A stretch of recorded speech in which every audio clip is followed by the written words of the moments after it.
വനിതാ സംവരണ ബില്ല് പാർലമെൻറ്റിൽ പ്രതിപക്ഷം ഒരുമിച്ച് നിന്ന് പരാജയപ്പെടുത്തിയതിനെതിരെ ദേശീയ വ്യാപകമായിട്ടുള്ളൊരു പ്രക്ഷോഭത്തിനാണ് ഇപ്പോൾ BJP ഒരുങ്ങുന്നത്.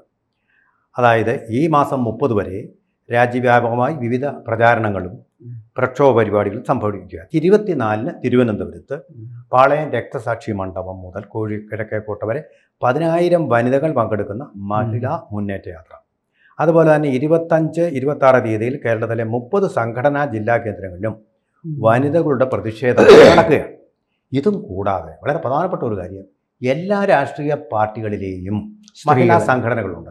അവരെ കണ്ടിട്ട് ഈ ബില്ല് എന്തുകൊണ്ട് വേണം, സ്ത്രീകൾക്ക് ആവശ്യമാണോ, തന്നെയല്ല ഈ വ്യാജ പ്രചാരണങ്ങൾ ഒരുപാട് നടക്കുന്നു. നിങ്ങൾ എന്തിനായി പാർലമെൻറ്റ് അംഗങ്ങളുടെ എണ്ണം കൂട്ടേണ്ടത്?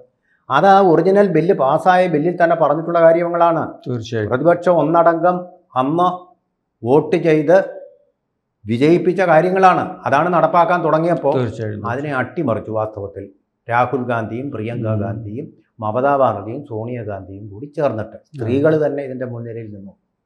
അപ്പോൾ ഈ പ്രക്ഷോഭം കൊണ്ട് വല്ല പ്രയോജനവും? തീർച്ചയായിട്ടും പ്രയോജനം എന്ന് പറഞ്ഞാൽ ഇമ്മീഡിയറ്റായ പ്രയോജനം ഉണ്ടാകുന്നത് തമിഴ്നാട്ടിലും ബംഗാളിലുമായി. അത് കണക്കാക്കി തന്നെയായിരിക്കും ഒരുപക്ഷെ നരേന്ദ്രമോദി കൊണ്ടുവന്നു. അതായിരിക്കും കൗശലമായിരിക്കും. അവർക്ക് തീർച്ചയായിട്ടും വനിതകളുടെ വോട്ട് ഷെയറിൽ ട്രാപ്പിൽ വീണു പാർട്ടികൾ. അതൊരു 3% വർധന വരും. അപ്പൊ അന്ന് ഈ വനിതാ ബിൽ പാസ്സായാലും BJPക്കാണ് ഗുണം, പരാജയപ്പെട്ടാൽ ഇരട്ടി ഗുണം. രക്തസാക്ഷികളാണ് ഇപ്പൊ. പക്ഷേ ഇതില് ട്രാപ്പിലായത് ഇപ്പൊ മോഡിയെ തോപ്പിച്ചു, നമ്മൾ യോജിച്ചിരിക്കുകയാണ്. മോഡിയെ തോപ്പിച്ചു പറഞ്ഞ് ലഡ്ഡു പൊട്ടിച്ചു. ആൾ താമസം വേണ്ടേ? ഇനിയിപ്പോ മോഡി പുറത്താവും, വലിയ താമസമില്ല എന്നൊക്കെ പറഞ്ഞ് ഇവർ നടക്കുകയാണ്. പക്ഷെ യഥാർത്ഥത്തിൽ ഇതിൽ ട്രാപ്പിലായതും ഊരാക്കൊടുക്കലായിരിക്കുകയും ചെയ്യുന്നത് പ്രതിപക്ഷമാണ്. കാരണം 2027 സെൻസസ് കഴിയുന്നതോടുകൂടി ഭരണഘടനാ നിയമം അനുസരിച്ച് മണ്ഡല പുനർനിർണയം തീർച്ചയായും വേണ്ടിവരും. വനിതാ സംവരണവും ആ സമയത്തേക്ക് ഇപ്പോഴേ ആൾറെഡി പാസ്സായിരിക്കുകയാണ്. 2023 പാസ്സാക്കിയ ബില്ല് ഇപ്പോൾ ഒപ്പിട്ട് രാഷ്ട്രപതി നിയമമാക്കി. നാരി ശക്തി അഭിയാൻ. അത് അപ്പോൾ അത് നിയമമാകുകയും മറ്റേ ഡീലിമിറ്റേഷൻ നിർബന്ധമായും വരികയും ചെയ്യുമ്പോൾ സംഭവിക്കാൻ പോകുന്നത് ജനസംഖ്യാനുപാതമായിട്ടാണ് ഡീലിമിറ്റേഷൻ വരുന്നത്. എന്ന് പറഞ്ഞാൽ ജനസംഖ്യ കൂടിയ ഉത്തരേന്ത്യൻ സംസ്ഥാനങ്ങളിൽ സീറ്റ് വർദ്ധിക്കുകയും ജനസംഖ്യ കുറഞ്ഞ തെക്കേ ഇന്ത്യൻ സംസ്ഥാനങ്ങളിൽ സീറ്റ് കുറയുകയും ചെയ്യും. കേരളത്തിൽ 19 സീറ്റ് അല്ല 20 സീറ്റുള്ളത് 15 സീറ്റ് ആവാനാണ് സാധ്യത. ഇത് 30 ആക്കാമെന്നായിരുന്നു. അതെ, അത് ഒഴിവാക്കാനാണ് ഇവർ ഈ ബില്ല് കൊണ്ടുവന്നത്. അത് ഒഴിവാക്കി യൂണിഫോമായിട്ട് എല്ലായിടത്തും 50% സീറ്റ് വർദ്ധിപ്പിക്കുക. അങ്ങനെ തന്നെയാണ് അതിൽ എഴുതിയിട്ടുള്ളത്.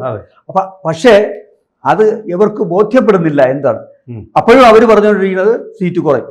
അപ്പോൾ അമിത്ഷാ വന്ന് പറഞ്ഞു, രേഖാമൂലം എഴുതിത്തരാം 50% സീറ്റ് എല്ലായിടത്തും യൂണിഫോമായി വർദ്ധിക്കും. അതൊന്നും അവർക്കപ്പോൾ ഉണ്ടായിരുന്നത് ഈ ബില്ല് പാസ്സാക്കുന്നത് തടയുക, അട്ടിമറിക്കുക, തോൽപ്പിക്കുക, മോഡിയെ തോൽപ്പിക്കുക. അങ്ങനെ തോൽപ്പിച്ച് ഇപ്പം അവർ തോറ്റിരിക്കുകയാണ്. പിന്നെ ഈ മെസ്സേജ് ഇത് കൊടുത്ത ഒരു മെസ്സേജ് എന്ന് പറയുന്നത്, ഇന്ത്യ മുന്നണി ഇന്ത്യയിലുള്ള എല്ലാ പ്രതിപക്ഷ പാർട്ടികളും 1-2 ആളുകൾ ഒഴിച്ച് ബാക്കി എല്ലാവരും ഈ ബില്ലിനെതിരാണ്. വനിതാ സംവരണം എന്ന് വെച്ചാൽ വനിതകൾ പൊതുരംഗത്തേക്ക് വരുന്നത്, പാർലമെന്ററി സിസ്റ്റത്തിലേക്ക് കൂടുതൽ കടന്നു വരുന്നത്, അവരുടെ പ്രസക്തി നഷ്ടപ്പെടുത്തുവോ എന്നുള്ള ഭയമാണ്, പുരുഷ കേന്ദ്രീകൃത ചിന്താഗതിയാണ്.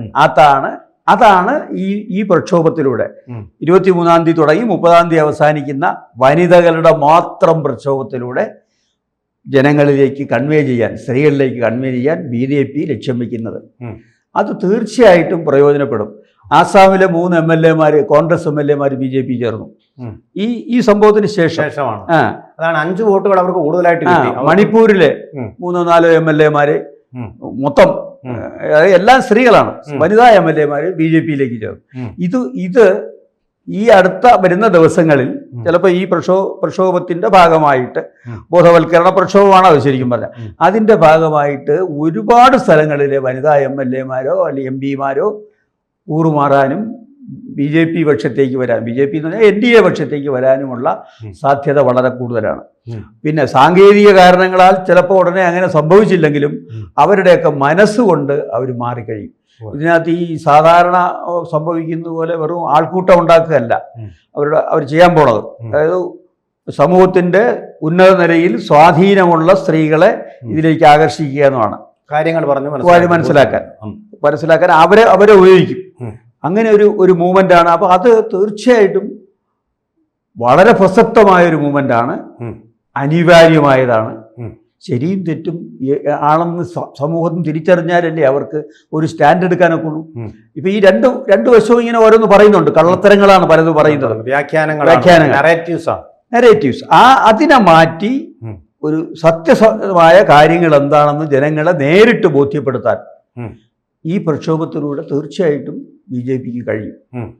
അത് എന്തുകൊണ്ട് കഴിയും എന്ന് ചോദിച്ചാൽ വസ്തുതകളാണ് അവർ പറയാൻ പോകുന്നത്. അപ്പൊ ഇതാണ് സത്യം ആയിരുന്നത്.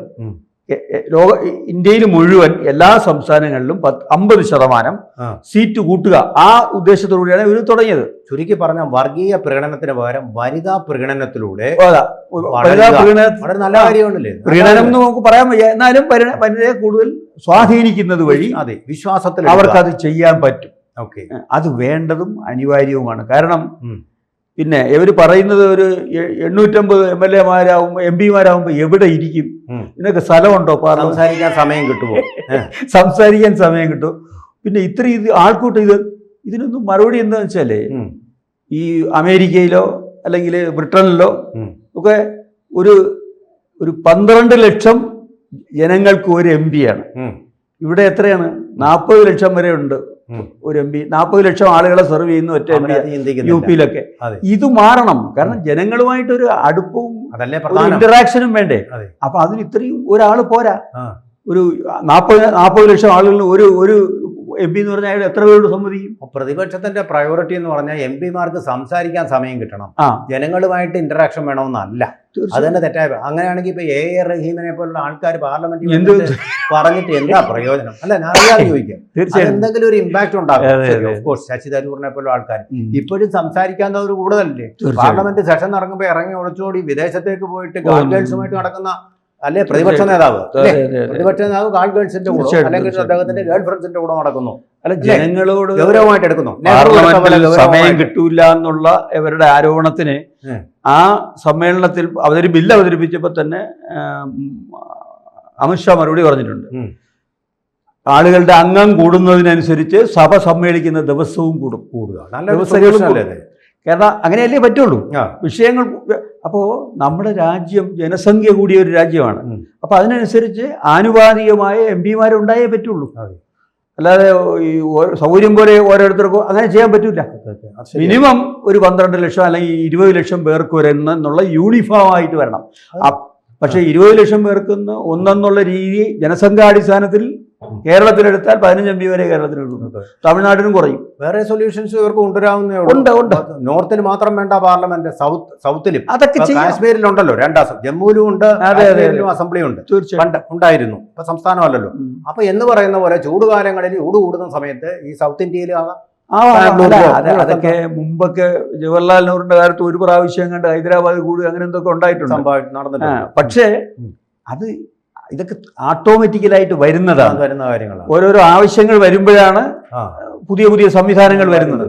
അപ്പോ ഇവർ ശരിക്കും പറഞ്ഞാൽ they saw the tree for the woods. വിശാലമായ താല്പര്യങ്ങൾ നിഘനിച്ചുകൊണ്ട് ഒരു നമ്മുടെ ചരിത്രപരമായ ഒരു ബില്ലിനെ, ചരിത്രം രചിക്കുന്ന, ചരിത്രം കുറിക്കുന്ന ഒരു ബില്ലിനെ അവർ തകർത്ത് എറിഞ്ഞു വലിച്ചു കയറി ഭിത്തിയിൽ ഒട്ടിച്ചു. പക്ഷെ ഇവരൊക്കെ ചെയ്തെങ്കിലും 2027 ആവുമ്പോൾ ഉറപ്പായിട്ടും ഡീലിമിറ്റേഷനും വന്നിരിക്കും, വനിതാ സംവരണവും നിലവിൽ വന്നിരിക്കും. പക്ഷെ 2034 തൊട്ടല്ലേ ഇത് പ്രായോഗികം? അല്ല, അത് അന്ന് നേരത്തെ വിഭാഗം ചെയ്ത് അങ്ങനെയാണ്. ഇപ്പൊ ഇവർ പറയുന്നത് അങ്ങനെയല്ല, 2029 തൊട്ട് നടപ്പാക്കുമെന്ന് പറഞ്ഞിരിക്കുന്നു. ഓക്കെ, ഇപ്പൊ നമുക്ക് സ്ത്രീകൾ, നമ്മുടെ രാജ്യത്തെ സ്ത്രീകൾ തീർച്ചയായിട്ടും ഇനിയും ഒരു 2 വർഷം കൂടി കാത്തിരിക്കേണ്ടതായിട്ട് വരും. എന്ന് മാത്രമല്ല, ഇത് പാർലമെന്റ് മാത്രമല്ല, ഇതിന് ആനുപാതികമായി നിയമസഭകളിലും പഞ്ചായത്ത് തലം വരെ ഇത് വ്യാപിക്കും. അതെ. അപ്പൊ പീപ്പിൾ റെപ്രസെന്റേഷൻ പഞ്ചായത്തിൽ ആൾറെഡി ഉണ്ടല്ലോ. അല്ല, ഇത് പോരാ, ഇനി അവിടെയും സീറ്റ് കൂടും. പീപ്പിൾ റെപ്രസെന്റേഷൻ എല്ലായിടത്തും യൂണിഫോം ആയിട്ട് വർദ്ധിക്കും. ജനപ്രതിനിധികൾ എന്നല്ലേ പറയേണ്ടത്? ചുരുക്കം പറഞ്ഞാൽ ഇതിന് എത്ര MP-മാർ അവിടുത്തെ കാണാതിരിക്കുന്ന ആൾക്കാരല്ലേ ഓരോ മണ്ഡലത്തിലും? തീർച്ചയായിട്ടും കുറച്ച് കൂടുതൽ പേരിലേക്ക് അവരുടെ കാഴ്ചകളൊക്കെ, അവരുടെ പ്രശ്നങ്ങൾ അറിയട്ടെ. എന്താ കുഴപ്പം? അതന്നെ അതിന്റെ ഫലം, ഭരണത്തിൽ ജനപങ്കാളിത്തം കൂടും. കൂടുതൽ വാർത്തകളും വിശേഷങ്ങളും നിങ്ങളിലേക്ക് എത്താൻ ABC മലയാളം സബ്സ്ക്രൈബ് ചെയ്യുക, ബെൽബട്ടനും അമർത്തുക.